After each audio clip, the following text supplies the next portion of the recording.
ओम नमो भगवते वासुदेवाय। ओम नमो भगवते वासुदेवाय।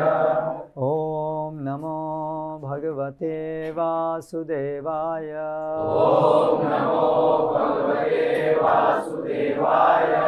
ओम नमो भगवते वासुदेवाय। ओम नमो भगवते वासुदेवाय। श्रीमद् भागवतम स्कंद 2 अध्याय 1 ईश अनुभूति का प्रथम सोपान श्लोक क्रमांक 6 2 1 6 शब्द पाठ।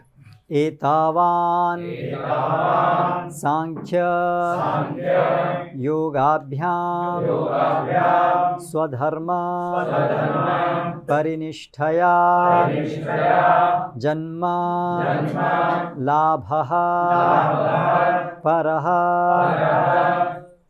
पुंसाम् अन्ते नारायण स्मृतिः। एतावान् सांख्ययोगाभ्याम्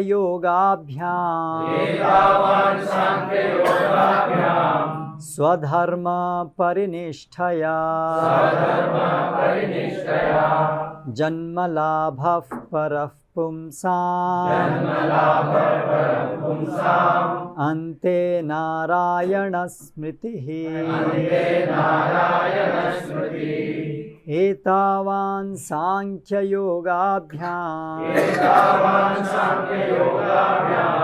स्वधर्म परिनिष्ठया जन्म लाभः परः पुंसाम् अन्ते नारायण स्मृतिः। एतावान् सांख्ययोगाभ्याम् स्वधर्म परिनिष्ठया जन्म लाभः परः पुंसाम् अन्ते नारायण स्मृतिः। एतावान् ये सब सांख्य पदार्थ तथा आत्मा विषयक पूर्ण ज्ञान योगाभ्याम योग शक्ति के ज्ञान से स्वधर्म विशिष्ट वृत्ति परक कर्तव्य परिनिष्ठया पूर्ण अनुभूति के द्वारा जन्म लाभः लाभ परः परम पुंसाम पुरुष का अंते अंत में नारायण श्री भगवान की स्मृति याद। पदार्थ तथा आत्मा के पूर्ण ज्ञान से योग शक्ति के अभ्यास से या स्वधर्म का अच्छी तरह पालन करने से मानव जीवन की जो सर्वोच्च सिद्धि प्राप्त की जा सकती है वह है जीवन के अंत में श्री भगवान का स्मरण करना। तात्पर्य: नारायण दिव्य परम पुरुष हैं जो इस भौतिक सृष्टि से परे हैं। प्रत्येक वस्तु जिसका सृजन, पालन तथा अंत में संहार होता है वह महत् तत्व यानी भौतिक सिद्धांत की सीमा के अंतर्गत है और भौतिक जगत के नाम से विख्यात है, किंतु नारायण या श्री भगवान का अस्तित्व इस महत् तत्व की परिधि के अंतर्गत नहीं आता। अतएव नारायण के नाम, रूप, गुण इत्यादि भौतिक जगत की सीमा के परे हैं। मनुष्य को सांख्य दर्शन से जो पदार्थ तथा आत्मा को पृथक पृथक करता है अथवा योग शक्ति के अनुशीलन से जिससे मनुष्य इस ब्रह्मांड के भीतर या बाहर के किसी ग्रह तक पहुंचने में समर्थ बनता है, या धार्मिक कर्तव्य का पालन करने से सर्वोच्च सिद्धि प्राप्त हो सकती है, बशर्ते कि मनुष्य नारायण स्मृति की अवस्था को अर्थात श्री भगवान के निरंतर स्मरण की अवस्था को प्राप्त कर ले। यह शुद्ध भक्त की संगति से ही संभव है, क्योंकि भक्त समस्त ज्ञानियों, योगियों या कर्मियों के दिव्य कार्यकलापों को शास्त्रानुमोदित वृत्तिपरक कार्यों से अलंकृत कर सकता है। इतिहास आध्यात्मिक पूर्णता की प्राप्ति के उदाहरणों से भरा पड़ा है। यथा सनक आदि ऋषि या नव प्रसिद्ध योगेंद्र, जिन्होंने श्री भगवान की भक्तिमय सेवा में सुस्थापित होने के बाद ही पूर्णता प्राप्त की।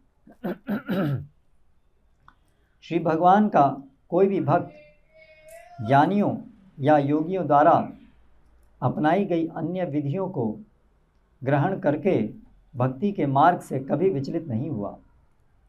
प्रत्येक व्यक्ति अपने कार्य विशेष में परम सिद्धि पाने हेतु उत्सुक रहता है, और जैसा कि यहाँ पर संकेत किया गया है, ऐसी सिद्धि नारायण स्मृति है, जिसके लिए हर एक को उत्तमोत्तम प्रयास करना चाहिए।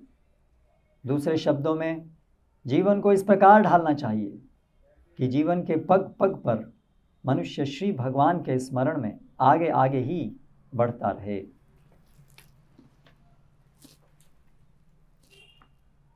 ओम ज्ञानतिमिरान्धस्य ज्ञानाञ्जनशलाकया चक्षुरुन्मीलितं येन तस्मै श्रीगुरवे नमः। श्रीचैतन्यमनोभीष्टं स्थापितं येन भूतले स्वयं रूप कदा मह्यं ददाति स्वपदान्तिकं। वन्देऽहं श्रीगुरोः श्रीयुतपदकमलं श्रीगुरून् वैष्णवांश्च श्रीरूपं साग्रजातं सहगणरघुनाथान्वितं तं सजीवं साद्वैतं सावधूतं परिजनसहितं कृष्णचैतन्यदेवं श्रीराधाकृष्णपादान् सहगणललिता श्रीविशाखान्वितांश्च। जय श्रीकृष्णचैतन्य प्रभु नित्यानन्द श्री अद्वैत गदाधर श्रीवासादि गौरभक्तवृन्द। हरे कृष्णा कृष्णा कृष्णा हरे हरे, हरे राम राम राम हरे हरे। हरे कृष्णा। कर रहे काम।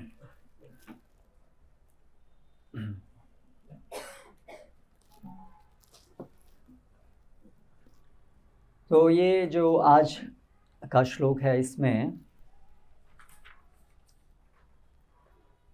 जीवन की सिद्धि, जो भी हम कार्य कर रहे हैं, हम कैसे पता चलाएं कि हमारा कार्य वास्तव में सफल हुआ कि नहीं हुआ। प्रभुपाद तात्पर्य में लिखते हैं कि हर व्यक्ति चाहता है कि वो अपने कार्य में सफलता प्राप्त करे। बड़ी सरल सी बात है, हर व्यक्ति चाहता है कि अपने कार्य में सफलता प्राप्त करे। अभी यहाँ पर हमें एक भागवतम से एक मानदंड दिया गया है कि आप कैसे जानें कि आपके कार्य में वास्तव में आपको सफलता प्राप्त हुई कि नहीं हुई। तो अभी हमें ऐसा विचार आ सकता है कि ये भागवतम से क्या जानने की ज़रूरत है, तो बड़ी कॉमन सेंस की बात है। अगर कोई आदमी बिजनेस कर रहा है तो उसकी सफलता क्या है, बिजनेस प्रॉफिटेबल हो तो वो सफल हो गया। माता पिता बच्चे के लिए, भाई हमारा माता पिता होना सफल हो गया, क्या सोचते हैं सामान्यतः, बच्चा जो है वो अपने पैर पे खड़े हो जाएं, अच्छी जगह सब सेट हो जाएं, हमारा कार्य कर्तव्य पूर्ण हो गया, सफल हो गया। वैसे करके हमारे मन में ऐसा सामान्यतः यही विचार रहता है कि ये सफलताएं हैं। लेकिन आज जो ये श्लोक है, इसमें ऐसी सब धारणाओं को निरस्त किया गया है कि ये सब सफलताएं नहीं हैं।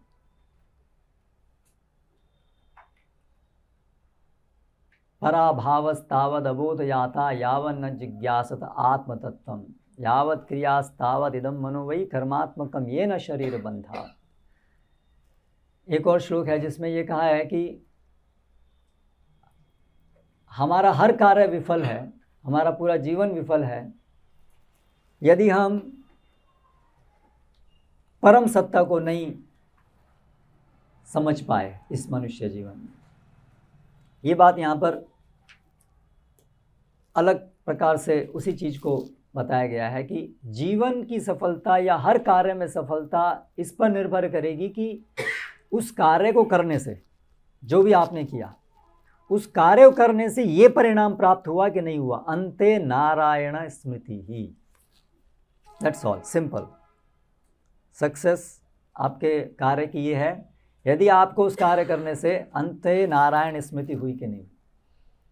अब इसमें ऐसा नहीं है कि भाई ये जो भौतिक कार्य हैं इनसे तो नारायण की स्मृति होनी नहीं है, तो ये क्यों संबंध बनाया गया है, बिजनेस से कैसे नारायण की स्मृति होगी। तो ठीक है, हम जप कर रहे हैं तो उसमें समझ में आता है भाई जप करने की सिद्धि है कि उससे नारायण की स्मृति हो।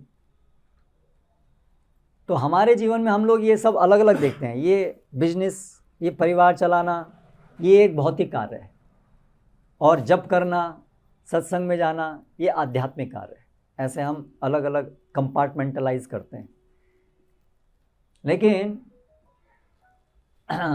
भागवत के विचार के अनुसार न यत् कर्म धर्माय न विरागाय कल्पते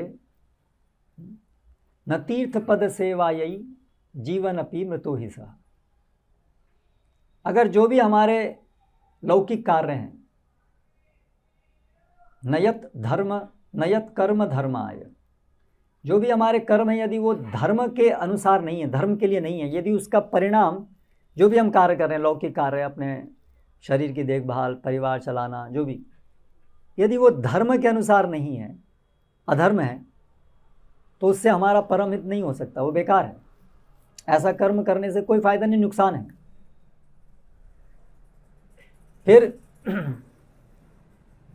न विरागाय कल्पते, ठीक है, धार्मिक कार्य हैं भाई, हम कोई किसी का बुरा नहीं करते हैं, बड़े ही हम ईमानदारी से अपना जीवन व्यतीत कर रहे हैं, बड़े पुण्यशाली लोग हैं हम लोग, कोई बड़े धर्म के अनुसार जीते हैं।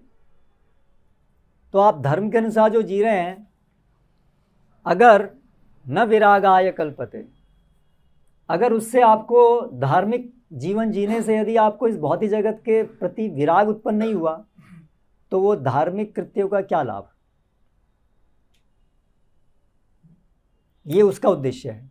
धार्मिक कृत्य का उद्देश्य है कि हमें ये समझ में आए कि ये जो भौतिक जगत के प्रति आसक्ति है, ये जन्म मृत्यु का कारण है, और जब तक ये जन्म मृत्यु, ये भ्रमण चलता रहेगा इस भौतिक जगत में, तब तक कोई सुख नहीं मिलने वाला, ये व्यर्थ है।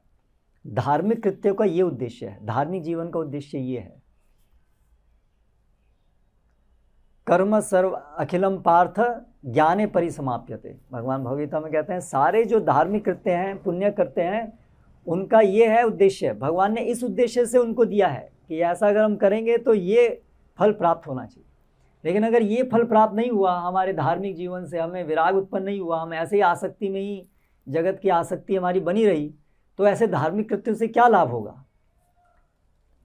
फिर ठीक है, विराग उत्पन्न हो गया, वैराग्य, जगत बेकार है, हम समझ गए।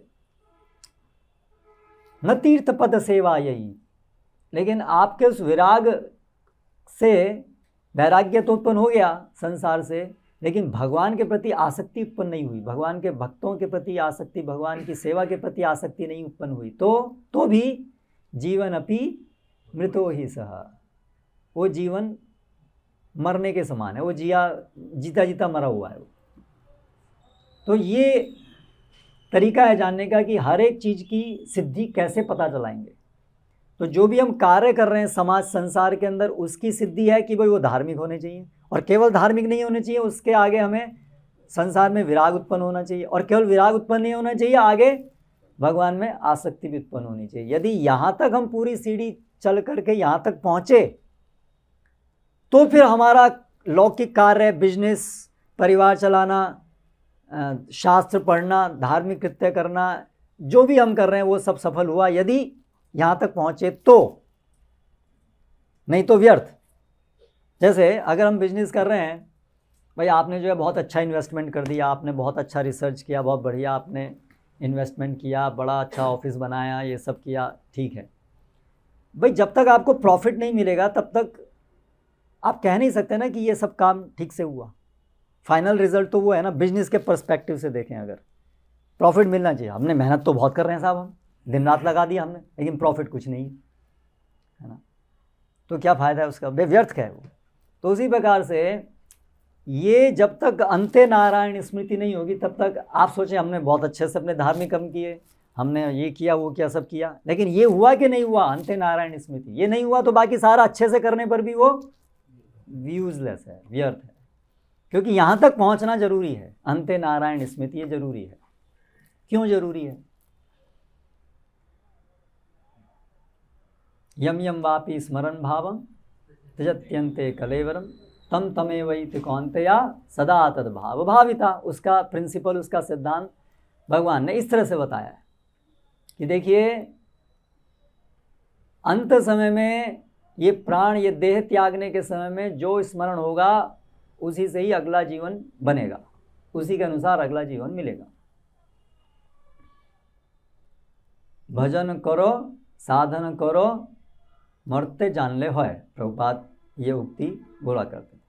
भाई आप जीवन में साधन कर रहे हो, भजन कर रहे हो, हम सब बहुत धार्मिक हैं, हम तो बहुत आध्यात्मिक हैं, हम तो इतना जप करते हैं, हम तो इतना प्रचार करते हैं, जो भी करते हैं उसकी परीक्षा होगी, मरते जान लो है, मरने के समय में परीक्षा होगी। तो वो परीक्षा कि मरने के समय में हमें क्या याद आया तो ये जो परीक्षा है ये ऐसे होती है, ये बड़ी महत्वपूर्ण है। ये अंत समय प्रयाण काले जब हम देह त्यागते हैं तो सिद्धांत ये है कि वो समय के अंदर जो भी हमारी चेतना होगी उसके अनुसार हमें अगला शरीर मिलने वाला है। तो महत्वपूर्ण है कि अगला शरीर क्या होने वाला है। सामान्यतया लोग इस बारे में सोचते ही नहीं हैं कि ये भी कोई क्राइटेरिया है क्या जीवन में हम सक्सेस हुए कि नहीं हुए। अंते नारायण स्मृति कौन समझेगा इसको?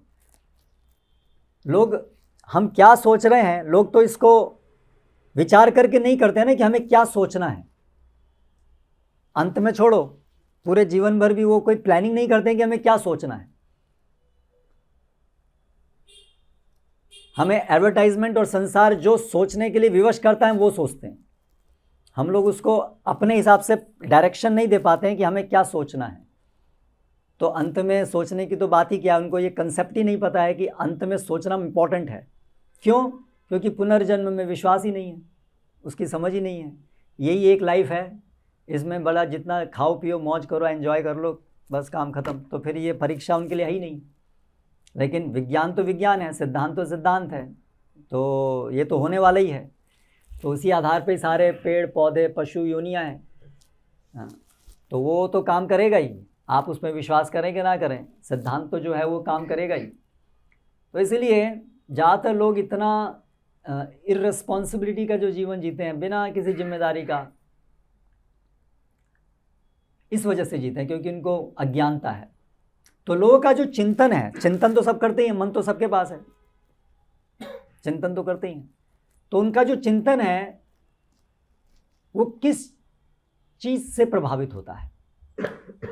तो यही अध्याय के अंदर इससे पहले हमने क्या देखा, श्रोतव्यादिन राजेंद्र नृणाम संति सहस्रशः अपश्यताम आत्मतत्वम गृहेषु गृहमेधिनाम।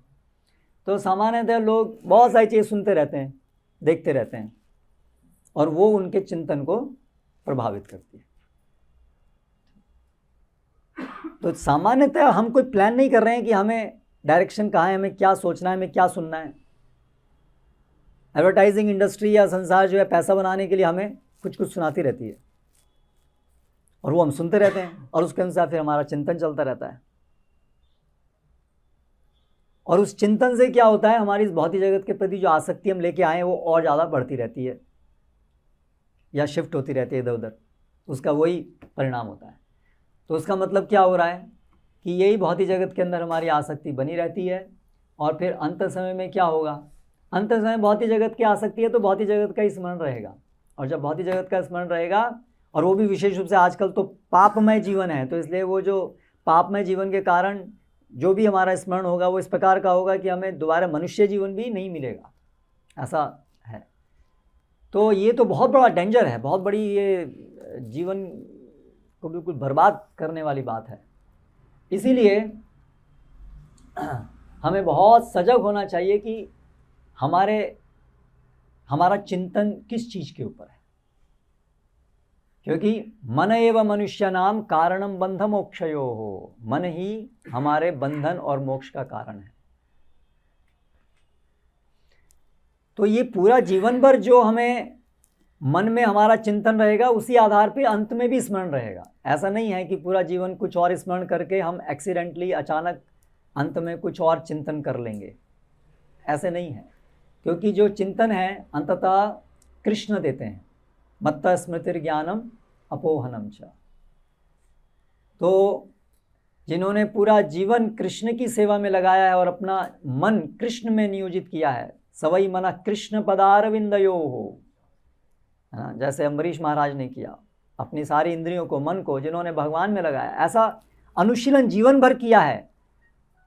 भगवान जब उनसे संतुष्ट होते हैं तब भगवान उनको अंत में नारायण स्मरण कराएंगे और फिर वो भगवत धाम उससे आएंगे। तो मन में जो हमारा चिंतन है, मन दुष्ट होइले न है कृष्ण र स्मरण। अगर मन दुष्ट होता है तो उसमें कृष्ण का स्मरण नहीं होता है।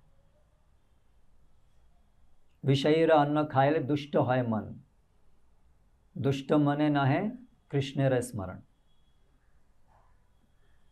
ये कितना विज्ञान है, हम क्या खा रहे हैं, किसका खा रहे हैं, किससे ले रहे हैं, वो सबसे हमारा मन प्रभावित हो रहा है, और मन प्रभावित होने से हमारा स्मरण प्रभावित हो रहा है, और स्मरण प्रभावित होने से हमारा अगला जन्म प्रभावित हो रहा है। ऐसे सारा चीज़, यानी कि हम हर दिन हर क्षण क्या कर रहे हैं, क्या सोच रहे हैं, किसके साथ कैसे डील कर रहे हैं, वो सब चीज़ से हमारा आने वाले योनियाँ जन्म प्रभावित हो रहे हैं। इसलिए हमें सावधानी से जीना चाहिए।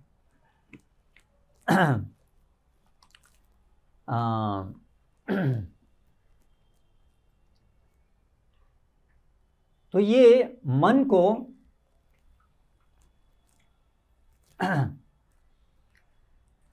कहाँ लगाना चाहिए और कैसे उसको उस चीज़ में लगाना चाहिए, दो चीज़ महत्वपूर्ण है। तो यहाँ पर इस श्लोक में ये कहा गया है कि नारायण में लगाना चाहिए मन को, ये उसकी सिद्धि है। पूरे सब कुछ हमारा जीवन की सिद्धि इस पर निर्भर है कि हमारे मन में, चेतना में भगवान का स्मरण होना चाहिए।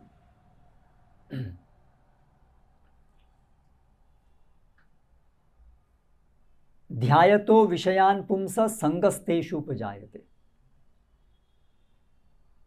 जब हम विषयों का ध्यान करते हैं, भौतिक जगत के अंदर चीज़ें, विषय, भोग की विषय का ध्यान करते हैं, तो संगस्तेषु उपजायते, तो उनके प्रति आसक्ति जाती है। हाँ, भगवान कहते हैं एक और श्लोक में, विषयान ध्यायश्च चित्तम विषयेषु सज्जते माम स्मरणतश्च मामेव प्रलीयते। कि जो विषयों का ध्यान करने वाला का मन है वो विषयों में आसक्त हो जाता है, और जो मेरा ध्यान करने वाला जो मन है वो मुझ में आसक्त हो जाता है। तो इसलिए आसक्ति और मनन, इनका बड़ा संबंध है।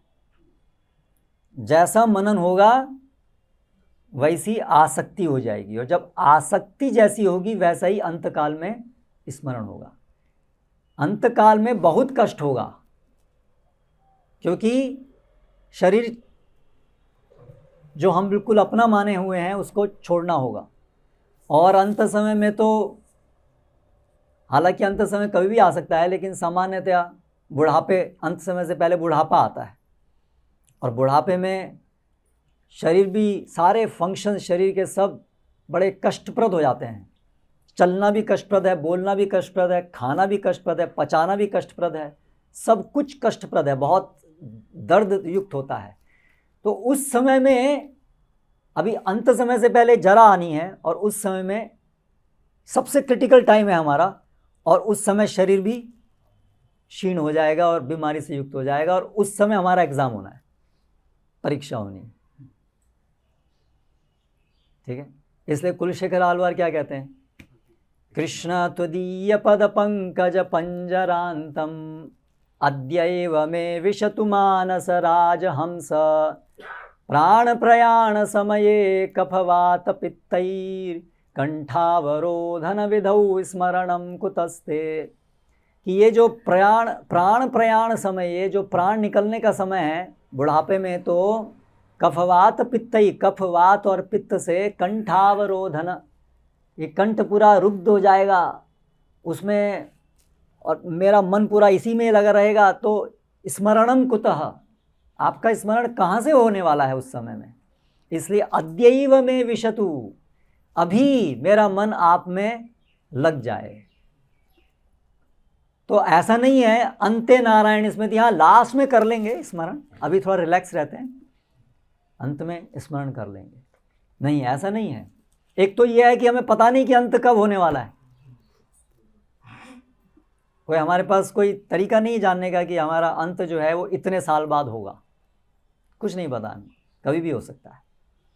तो इसलिए जो अंते नारायण स्मृति है, इसका मतलब ये नहीं है कि हम सोचें कि हाँ हमारा तो अभी अंत नहीं है। अभी तो कोई नहीं सोचता है कि हमारा अंत, कोई नहीं सोचता है कि हमारा अंत अभी कभी भी होने वाला है। जो भी जिनका भी अंत होता है उन्होंने कभी नहीं सोचा था कि आज हमारा अंत होगा, है ना। तो इसलिए अंते नारायण स्मृति मतलब सदैव नारायण स्मृति होनी चाहिए, क्योंकि कभी भी अंत हो सकता है। तो इसलिए ये विषय महत्वपूर्ण है कि जल्दी से जल्दी हमारी ऐसी स्थिति आनी चाहिए कि कृष्ण में हमारी मति पूरी लग जाए। जैसे कुंती महारानी कहती हैं, त्वयि में अनन्य विषया मतिर मधुपते सकृत, कि हे मधुपति, त्वयि में, आप में मेरी मति तुरंत रतिमुत्थता दद्धा गंगे वौघम दन्वती। जैसे गंगा प्रवाह को समुद्र की तरफ बड़ी तेज गति से लेके जाती है, उसको कोई रोक नहीं सकता है, इतना तेज प्रवाह उसका होता है। ऐसे ही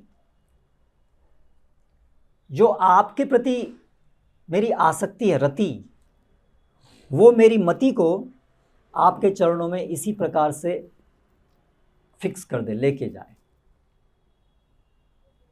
ये हमारी प्रार्थना और प्रयास होना चाहिए। अंते नारायण स्मृति के लिए हमें ये हर क्षण ऐसा हमारा प्रयास होना चाहिए।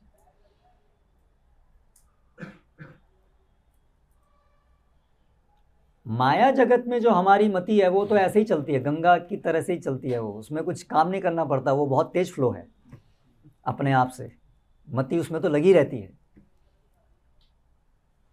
सुबह उठते ही हमारा शुरू आता है ना, कुछ नहीं करना पड़ता, उठना है, और रात को भी सोते सोते भी मन चलता रहता है। तो वो वेग बहुत तेज है, और जहाँ पर और ज़्यादा विषय सामने आते हैं, सुनते हैं, देखते हैं, तो और ज़्यादा उसकी गति बढ़ जाती है, माइंड पूरी तरह से एब्जॉर्ब हो जाता है, और ऐसे हमारा पूरा जीवन निकल जाता है। उसको अगर हमें काउंटरएक्ट करना है, अगर हम उसको हराना है, अपनी माइंड, अपने मन को, अपनी चेतना को उसमें से खींचना है, प्रत्याहार बोलते हैं उसको, खींचना है उसमें से, और खींच करके कृष्ण में लगाना है, यह है जो हमें करना है।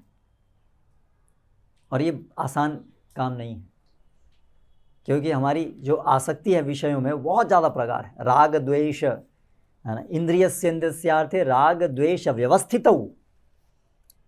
राग और द्वेष इंद्रिय और इंद्रिय के विषयों में पूरा उसके अंदर है, उसको अलग करना बड़ा मुश्किल है,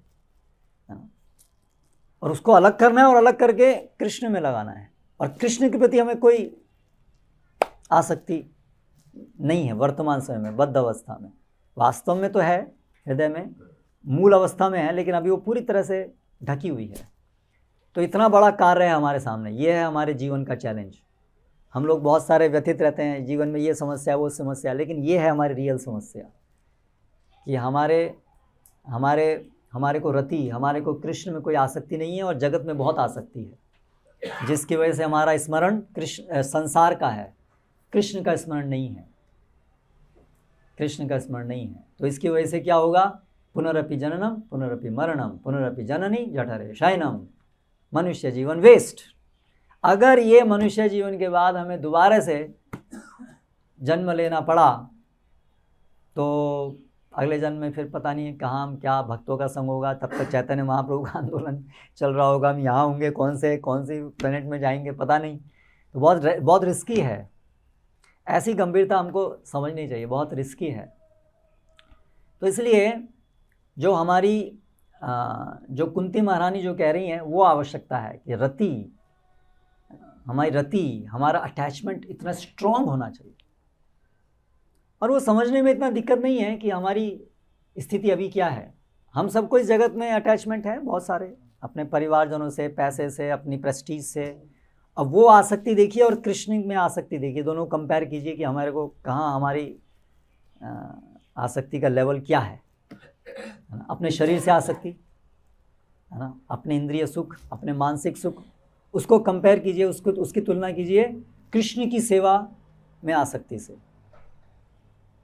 क्या हमें कृष्ण की सेवा में इतनी आसक्ति है जितनी हमें अपने इंद्रिय को संतुष्ट करने में, सुखी रखने में आसक्ति है? उतनी क्या हमें कृष्ण की इंद्रियों को संतुष्ट करने में उतनी आसक्ति है? वो हमें सोचना होगा। तो वो नहीं है, सामान्यतः हम सब में तो नहीं है, कम से कम मुझ में तो नहीं है। तो रति, तो इसलिए फिर ये जो मति है, चेतना है, वो कृष्ण में कैसे जाएगी? तो इसके लिए क्या उपाय है फिर? कैसे कृष्ण में रति उत्पन्न होगी? कैसे कृष्ण में रति उत्पन्न होगी? तो यहाँ इस श्लोक में बताया गया है कि आप सांख्य, योग, स्वधर्म पालन, पुण्य कर्म इत्यादि आप जो भी कर लें, उससे कृष्ण में रति उत्पन्न नहीं होती है। वो सहायता कर सकते हैं अगर उसको सही प्रकार से किया जाए तो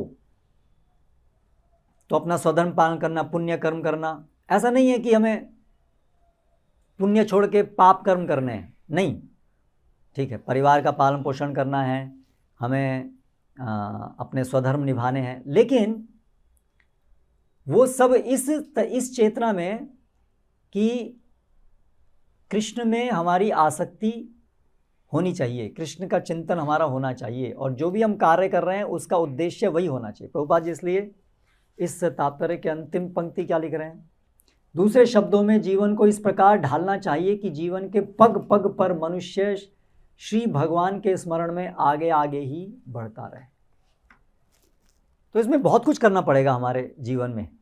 क्या करना पड़ेगा कुछ, उसका एक बेसिक कैटेगराइजेशन करें तो पहला, जो भी हमारे लौकिक कार्य हैं जो हमें करने ही होंगे इस जगत में, हम इस जगत में हैं मतलब जगत के संबंधित कुछ कार्य होंगे ही। शरीर है तो शरीर को टिकाना पड़ेगा, उसके बिना हम साधना नहीं कर सकते, कुछ नहीं कर सकते। और समाज है, समाज में हमें रहना होगा क्योंकि हमारी बद्ध अवस्था ऐसी है, हमें परिवार चाहिए, हमें लोग चाहिए, तो फिर वो सब कर्तव्य आ जाते हैं। तो लौकिक कार्य हमारे ऐसे होंगे, फिर हमारे कुछ धार्मिक कार्य भी होंगे, विवाह करना कराना इत्यादि, ये सब संस्कार, धार्मिक कृत्य, सामान्य धर्म, वो हमारे कार्य होंगे, लौकिक, धार्मिक, ये सब कार्य होंगे। तो ये सब कार्य हमें कृष्ण की स्मृति करा पाएँ ऐसे करने होंगे, क्योंकि हमारे 24 घंटे में ज़्यादा समय तो इन्हीं कार्यों में लग रहा है।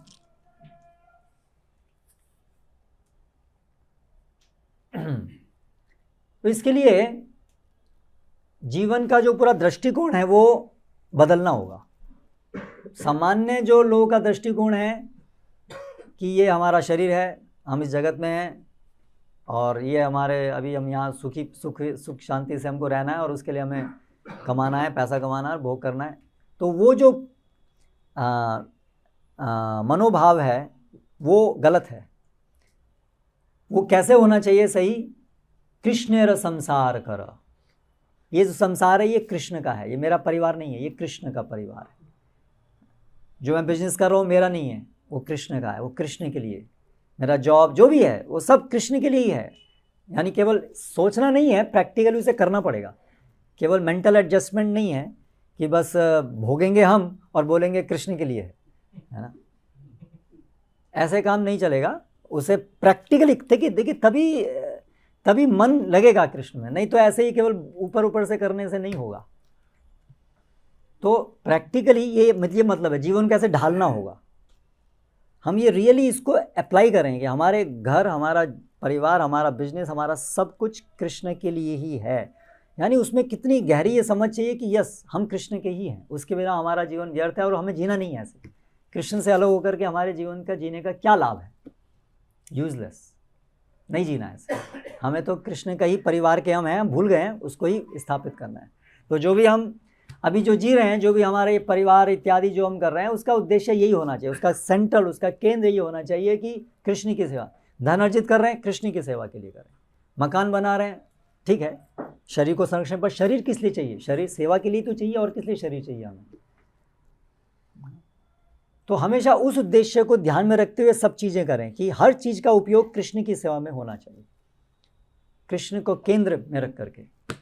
तो इस तरह से अपने लौकिक कार्यों को हम लोग कृष्णाइज करें, कृष्णमय बनाएं। अपने सारे लौकिक सामान्य कार्यों को कृष्णमय बनाने का ये तरीका है।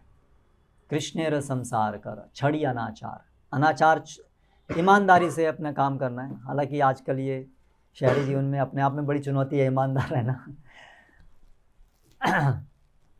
ठीक है, लेकिन हमारी अपनी प्रवृत्ति नहीं होनी चाहिए धोखाधड़ी करने की। तो ईमानदारी से और आवश्यकता शरीर को यापन करने के लिए जितनी है उस प्रकार से करनी चाहिए, और कृष्ण को उसको समर्पित करना चाहिए, कृष्ण के लिए ही वो की जाएं, और प्रसाद रूप में हम इस शरीर को पालन करने के लिए जो भी चीज़ें हैं वो लें, और उसका उद्देश्य है शरीर भगवान की सेवा में लगाने के लिए शरीर का पोषण करें। ये हो गया एक इम्पॉर्टेंट आयाम जीवन का। दूसरा है कि भगवान का जो अर्च विग्रह है उनकी सेवा में अपनी इंद्रियों को लगाना। भगवान की विस्मृति हो गई है हमको, अभी भगवान का स्मरण नहीं है। किसका स्मरण है? संसार का स्मरण है, क्योंकि आसक्ति संसार में, भगवान में आसक्ति नहीं है। तो अभी भगवान में आसक्ति को लगाने के लिए जो पावरफुल तरीका है, बहुत शक्तिशाली तरीका है, वो है इंद्रियों को ये न केन प्रकारेण मन कृष्ण निवेशयत, मन को कृष्ण में लगाना। और मन कैसे कृष्ण में लगेगा? जब इंद्रियां हमारी सारी कृष्ण में लगेंगी तब। लेकिन कृष्ण अभी हमें वर्तमान में दिखते नहीं हैं, हमारी इंद्रियों के द्वारा ग्राह्य नहीं है, तो हम सारी इंद्रियों को उनकी सेवा में कैसे लगाएंगे? ये प्रश्न उठता है। भाई हमारे घर वाले, परिवार वाले तो हमारे सामने है ना, पत्नी है, बच्चे हैं, तो उनका आसान है हमें समझना कि हाँ इनकी सेवा करनी है, क्योंकि वो सामने है। अब भगवान तो हमारी आंखों में दिखते ही नहीं है, तो उनकी सेवा कैसे करेंगे? अपनी इंद्रियों को उनकी सेवा में लगाएंगे कैसे? तो इसीलिए ये अर्च विग्रह सेवन, भगवान अपनी इच्छा से हमें अवसर प्रदान करने के लिए आप मेरी सेवा कर पाओ, इसलिए भगवान ऐसे रूप में अपने को प्रस्तुत कर देते हैं जिस रूप की हम सेवा कर सकें। तो इसलिए दूसरा हमारे जीवन का एक इम्पॉर्टेंट आयाम होना चाहिए कि हमारे जीवन में ये अर्च विग्रह सेवन होना चाहिए। अर्च विग्रह सेवन का जो मार्ग है उसको कहते हैं पंचरात्रिक मार्ग, और उसका आरंभ होता है दीक्षा से, गुरु को शरणागत होकर, क्योंकि अर्च विग्रह की सेवा गुरु की शरणागति से ही प्राप्त होती है, उसके बिना अर्च विग्रह की सेवा नहीं होती है। तो शरणागति जरूरी है अभी यहाँ पर। तो शरणागति के बिना हमारा जीवन में ये अंत्य नारायण स्मृति नहीं आएगी। गुरु को अगर हमारा जीवन समर्पित नहीं होगा, भगवान के एक प्रतिनिधि को यदि हमारा जीवन समर्पित नहीं होगा, तो हमें नारायण स्मृति नहीं आने वाली है। तो गुरु को समर्पण, फिर गुरु को समर्पण, गुरु से फिर दिव्य ज्ञान सब कुछ समझना, संबंध ज्ञान, सुनना सुनना सुनना, पहले भी सुनना और सुनने के बाद में फिर दीक्षित होना, यानी कि समर्पण होना, और समर्पण के बाद भी सुनते रहना, और फिर गुरु के मार्गदर्शन में अर्च विग्रह की सेवा में नियोजित होना। तो घर में हमारे आल्टर हो और हम जो पका रहे हैं वो भगवान को अर्पित हो, आरती हो, तो उससे क्या हो, हमारा जीवन रेगुलेट होना शुरू हो गया। देर से नहीं उठना है, सुबह ब्रह्म मुहूर्त में उठना है। अगर घर में हमारे मंदिर है तो हम मंदिर के अनुसार चलेंगे, और घर में अगर कोई भगवान नहीं है, मंदिर नहीं है, तो अपने मन के हिसाब से जब आया मन आया उठ रहे हैं, कर रहे हैं। लेकिन जब घर में हम आल्टर स्थापित भगवान को लाते हैं, अभी हम समझ रहे हैं हम इनके नौकर हैं और ये इनका घर है, तो अभी हम चलेंगे किसके अनुसार, इनके अनुसार चलेंगे। तो भगवान, तो ब्रह्म मुहूर्त में उनको उठाना है। भगवान लेट नाइट, मतलब भगवान तो क्या रात में सोते नहीं हैं, पर वो देर से उठते नहीं हैं, वो ये बात पक्की है। तो इसलिए हमें उनको ब्रह्म मुहूर्त में उठाना होगा, ठीक है। तो इसलिए हमें भी उठना होगा और हमें फिर स्वच्छ होना होगा, क्योंकि भगवान परम शुद्ध हैं। तो देखिए इसकी वजह से क्या हुआ, हमारी इंद्रियां भगवान की सेवा में लगनी शुरू हो गई, रेगुलेट होनी शुरू हो गई। हमें स्नान करना पड़ेगा हर रोज़। आजकल लोग तो हर रोज़ स्नान भी नहीं करते हैं, सेंट ला के चले आते हैं, ठीक है। लेकिन भगवान ये सब सेंट तो क्या है, बहुत दूर है स्नान। तो हर दिन स्नान करना होगा, हर दिन सुबह उठना होगा। फिर ऐसा ही नहीं कि होटल में जाए खा लिया, हमें तो हर चीज़ भगवान को भोग लगानी है, तो होटल में जाना बंद, ठीक है।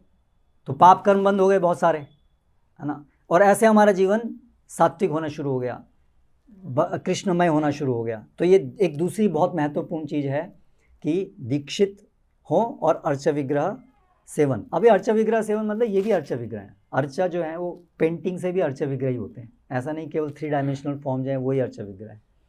तो पेंटिंग, क्योंकि वो जो 3 डायमेंशनल फॉर्म है उसके लिए तो बहुत साजो सामान चाहिए सेवा के लिए, लेकिन वो सामान्यतः गृहस्थ भक्तों के लिए इतना सरल नहीं है, तो उनको घर में ये ऐसे फ़ोटो, तो उसमें हमारा नियमन आ गया और वो हो गई। और तीसरी चीज़ है हरि नाम, कृष्ण नारायण स्मृति के लिए हरि नाम, भगवान के नाम और कथा का श्रवण और कीर्तन। ये हमारे सारे हृदय के कलमश को भगा करके और हमारे को कृष्ण में आसक्त कराने का सबसे अधिक शक्तिशाली जो उपाय है वो ये हरि नाम है। तो इस प्रकार ये 3 हमारा पूरा जीवन के अंदर ये 3 कैटेगरी हैं, और ये 3 इस प्रकार से मार्ग हैं, वैदिक, पांचरात्रिक और भागवत मार्ग। इन तीनों के समायोजन से हमारा पूरा जीवन इस प्रकार से ढल सकेगा कि हम अंते नारायण स्मृति या हमेशा नारायण स्मृति सततम कीर्तयन्तो माम, सतत रूप से कृष्ण का स्मरण रह पाएगा।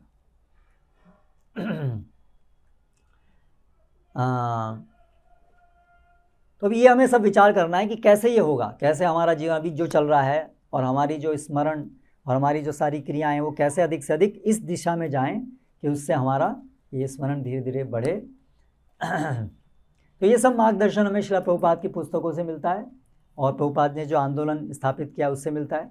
तो उसकी डिटेल्स में जाएं और हमारे अंदर ये उत्सुकता होनी चाहिए, बेसिकली हमारा एटीट्यूड होना चाहिए कि मुझे उत्सुकता से जल्दी मुझे इस तरह पहुंचना है कि मेरा चित्त भगवान में रहे, हर क्षण मैं कृष्ण का स्मरण कर पाऊँ, यानी मुझे उनसे इतनी आसक्ति हो जाए कि उनकी सेवा के बिना मैं नहीं रह पाऊँ। तब फिर अपने आप स्मरण होगा। जब आसक्ति हो जाएगी उनकी सेवा से तो स्मरण होगा ही होगा।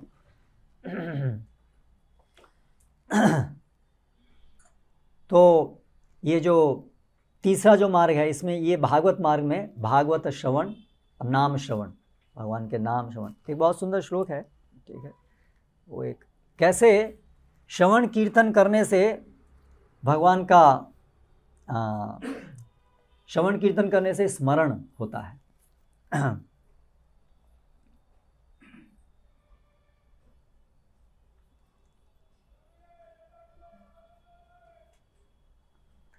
यशः श्रियमेव परिश्रमः परो वर्णाश्रमाचार तपः श्रुतादिषु अविस्मृति श्रीधर पाद पद्मयोर गुणानुवाद श्रवणादरादिभिः।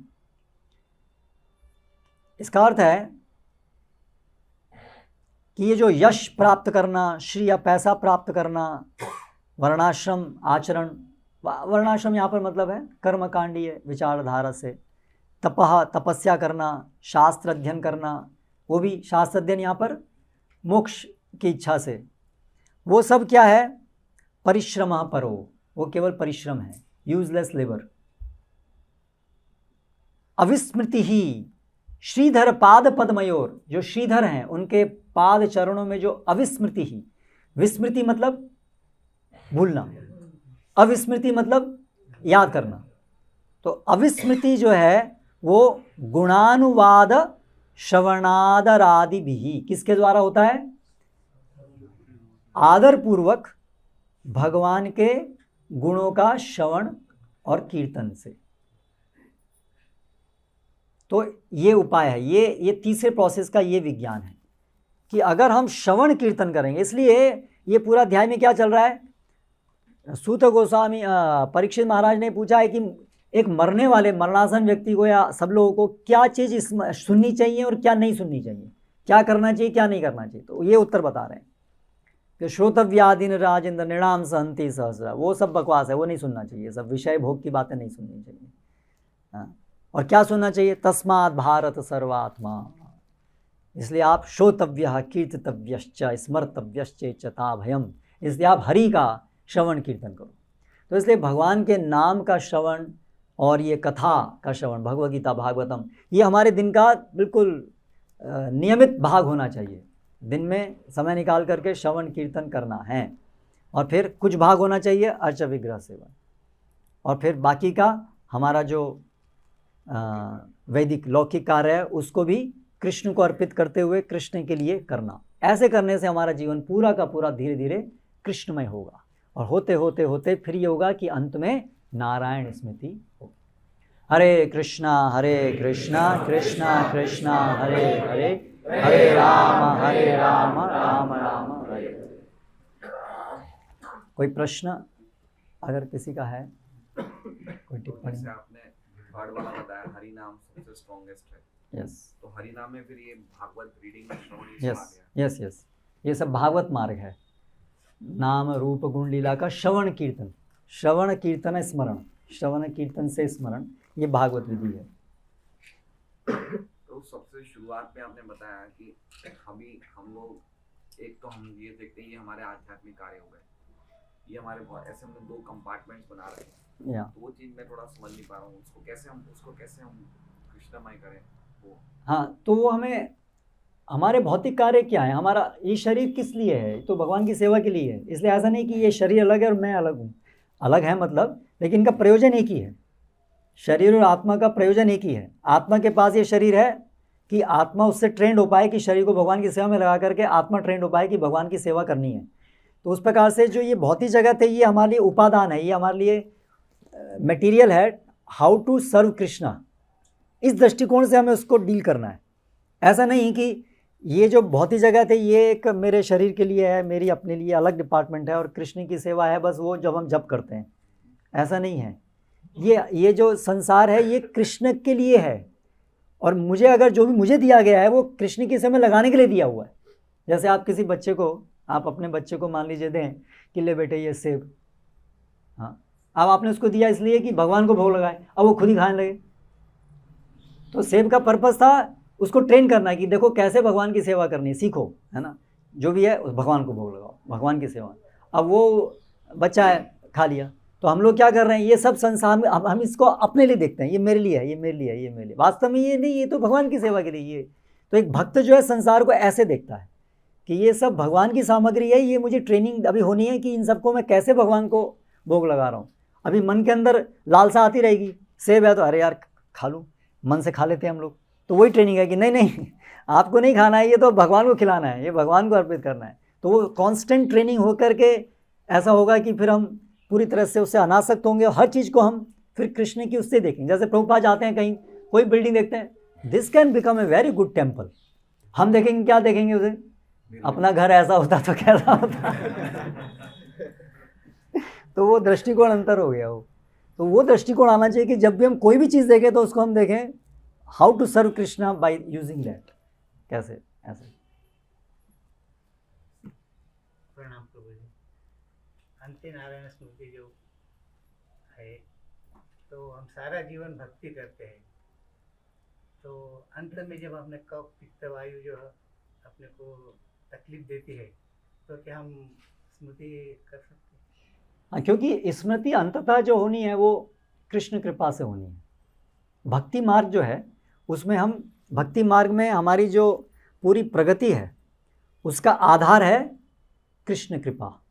हम अपने को कृष्ण के चरणों में डालते हैं, भगवान हम आपके हैं और आपकी सेवा करना चाहते हैं, आप ही, हम जानते हैं हम आप पे पूरी तरह से निर्भर हैं, आप ही हमारा उद्धार कर सकते हैं। तो इसलिए जब हम ऐसा करते हैं तो फिर भगवान चार्ज ले लेते हैं, इसने अपने को शरणागत ये किया है अपने को मेरे पर, तो फिर भगवान उसको भी अपने हाथ में लेते हैं। जो बाकी योगी गण होते हैं वो प्राणायाम विधि से अपने आप बलबूते पर भगवान का स्मरण करना चाहते हैं, तो उन्होंने तो भगवान को पुकारा ही नहीं कि भगवान आपके भरोसे हैं हम, तो उन्होंने तो बोला हम अपने भरोसे हैं भाई, हम तो प्राणायाम करेंगे। भगवान कहते हैं ठीक है भाई अपने भरोसे करो, है ना। लेकिन भक्त जो है वो अपने भरोसे नहीं है, वो तो भगवान के भरोसे है ना। भगवान हम आप पे आश्रित हैं, तो फिर हमारा कफ पित्त वायु से कंठ अवरोधन हो जाएगा। लेकिन यदि भगवान ने देखा कि हम गंभीर रहे पूरे जीवन, तो फिर भगवान हमें स्मरण कराएंगे, है ना। तो इसलिए हमें चिंता की जरूरत नहीं है। लेकिन उसका अर्थ ये है कि पूरा जीवन हमें ऐसे जीना है कि भगवान हमसे संतुष्ट हों कि ये गंभीर है। अगर भगवान के दृष्टि में ऐसा आ गया ये सिंसियर नहीं है, तो फिर कफ वित्त वायु कंठ को पकड़ लेगी, फिर नहीं स्मरण होगा। ठीक है। जैसे आपने बताया कि भागवती जी और पंचात्री जी, तो कुछ लोग तो अर्चा विग्रह की सेवा में ज़्यादा महत्वपूर्ण देते हैं और जब को सेकेंडरी कर देते हैं, तो क्या ये सही है? नहीं, हमें दोनों चीज़ों को ध्यान देना होगा। प्रभुपाद ने जो बताया प्रैक्टिकली, जो गृहस्थ हैं सामान्यतया जो अर्चा विग्रह सेवा है उसको सिंप्लीफाइड, घर के अंदर सिंप्लीफाइड रखना ज़्यादा अच्छा है वर्तमान समय में, क्योंकि लोगों के पास वो संयुक्त परिवार नहीं है, धन संपत्ति भी नहीं है ढंग से भगवान की सेवा करने के लिए, तो उसको सिंप्लीफाइड फॉर्म में जनरली घरों के अंदर प्रभुपाद ने पहले तो गुरु गौरांगा आल्टर, है ना, दीक्षित भी नहीं है तो भी केवल इतना, है ना। और उसके बाद अगर दीक्षित जब हैं तब फिर हम लोग राधा कृष्ण या उनका फ़ोटो रखें और उनको आरती और सिंपल कम से कम एक दिन में एक आरती और जो भी घर में बनाएं उसको हम भोग लगाएं। ऐसे सिंप्लीफाइड तरीके से करने को बताया, उतना करना चाहिए। अगर घर में हम 3 डायमेंशनल डेटीज़ लाएंगे तो उनका अभिषेक होना है हर रोज़ और सारे ड्रेसिंग होना है, मतलब कई घंटे का काम है वो, है ना। तो आजकल भक्तों को तो वो फिर जनरली क्या होता है, फिर उतने लेवल पर अगर हम करते हैं और संयुक्त परिवार है नहीं तो फिर समझ लिए फिर जप और इनके लिए टाइम नहीं मिलेगा, श्रवण कीर्तन। तो वो जो सबसे पावरफुल विधि है उसको सबसे इम्पोर्टेंस देनी है, तो वो सबसे पावरफुल वही है। तो इसलिए मोस्ट इम्पॉर्टेंट इज़ दिस श्रवणम कीर्तनम। नेक्स्ट ये, अब श्रवणम कीर्तन करना अपने आप में सफिशिएंट है ना, उसके बाद कोई जरूरत नहीं। लेकिन हमारे आचार्य जीव गोस्वामी और नारद मुनि सब ने दिया है कि हमारे जीवन में इतनी गलत आदतें हैं, है ना, तो उसकी वजह से हमारा जो जप और वो सब है शुद्ध नाम लेने में दिक्कत होती है। इसलिए ये हेल्पफुल होता है, हमारा जीवन रेगुलेट हो जाता है, हम पाप आचारों से बच जाते हैं और हमारी सारी इंद्रियां लग जाती हैं, तो वो आसान होती है। तो इसलिए ये भी करना है, लेकिन दोनों को साथ में लेके चलना पड़ेगा। ये तो घर की बात होगी, जैसे कोई सेंटर है या कोई मंदिर है, हाँ, तो वहाँ पे फिर वो तो वहाँ पे तो सेवा चलती रहती है, हाँ। तो किसको इम्पोर्टेंस देंगे?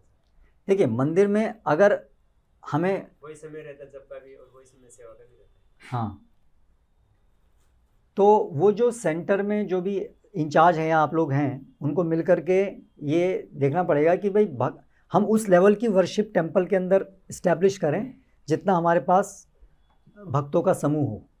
इसलिए जैसे अभी भोपाल में हम लोगों ने डेटी इंस्टॉल की है, तो हम लोग अभी वहाँ 50 ब्रह्मचारी हैं, तो जाकर के हम लोगों ने वहाँ पर डेटीज़ को हमने आमंत्रण दिया है, क्योंकि इतना सारा वहाँ कार्य है ढंग से करने के लिए। अगर हम उसको जल्दी कर दें, 10 लोग हैं, आजकल होता है कि थोड़े लोग हैं, डेटीज़ आ गई, तो फिर वो जो 10 लोग हैं उनका श्रवणम कीर्तनम इत्यादि और ये सब फिर गया हमसे, तो वो अच्छा नहीं है। वो सोच विचार करके कि भाई ये अर्चा विग्रह सेवन में अगर हम मंदिर के अंदर जब अर्चा विग्रह से वो तो बहुत ऐश्वर्य से होता है, घर के अंदर जो होता है वो सिंपल हो सकता है, पर मंदिर के अंदर तो बहुत ऐश्वर्य से होना चाहिए, नहीं तो फिर उसका लाभ नहीं होगा, अपराध होकर और गड़बड़ हो जाएगी। तो इसलिए वो विचार करके करना चाहिए कि विग्रह कब सेवा कितने लेवल की शुरू करनी है, क्योंकि कम नहीं कर सकते हैं, तो वो सब विचार होना चाहिए ढंग से।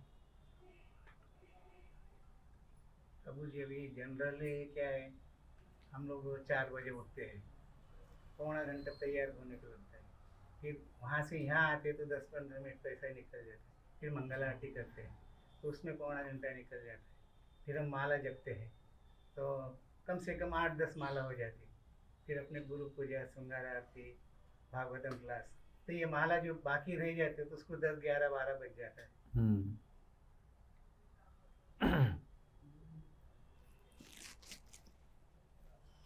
व्यावहारिक प्रश्न।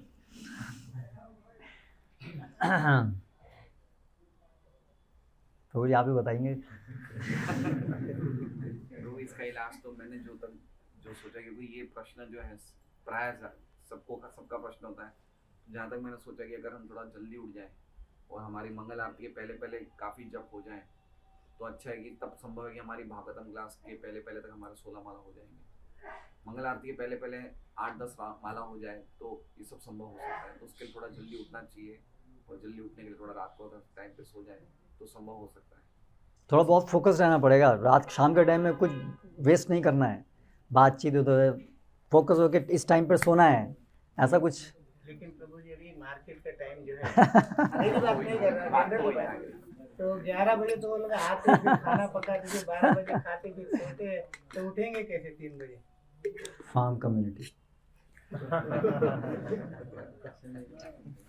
देखिए अंतिम में आकर के इन सब समस्याओं का समाधान तो वहीं आएगा, बाकी तो खींचतान करके हम कुछ एडजस्टमेंट करने का प्रयास करते रहें, पर ये प्रश्न बने रहेंगे, क्योंकि ये जो संसार जिसमें हम ये सिटी लाइफ में रह रहे हैं, ये इसके लिए नहीं बनाया गया, ये बिल्कुल उससे अपोजिट डायरेक्शन में जाने के लिए बनाया गया है ना।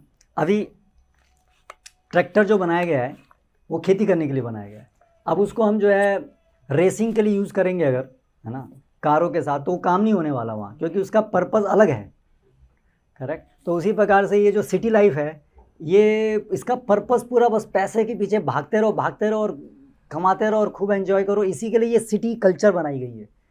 हम लोग अगर सिटी कल्चर में रह करके अभी उससे उल्टी चीज़ करने की कोशिश करेंगे तो उसमें, है ना, तो फिर यही प्रॉब्लम है। तो इसमें यह है कि डू द बेस्ट, जो भी कर सकें, जितना संभव है उतना प्रयास करें। अगर हमारे पास ऐसी परिस्थिति नहीं है कि हम वो रेडिकल चीज़ कर पाएँ, ऐसा भी है, सब लोगों के लिए वो एकदम से संभव नहीं है, एज है, जो भी है, बहुत सारे फैक्टर्स हैं जीवन में, तो फिर खींचतान रहेगी, तो बेस्ट पॉसिबल करेंगे, तो भगवान देख रहे हैं कि हमारा प्रयास पूरे हमारी बेस्ट पॉसिबल कर रहे हैं हम, तो then Krishna will see, yes they are doing their best. मैंने उसका कोई ऐसे सिंपल सॉल्यूशन नहीं होगा, वो खींचतान चलती रही, खींचतान करते रहिए जितना हो सके, नहीं करेंगे खींचतान तो जो कर रहे हैं वो भी नहीं होगा।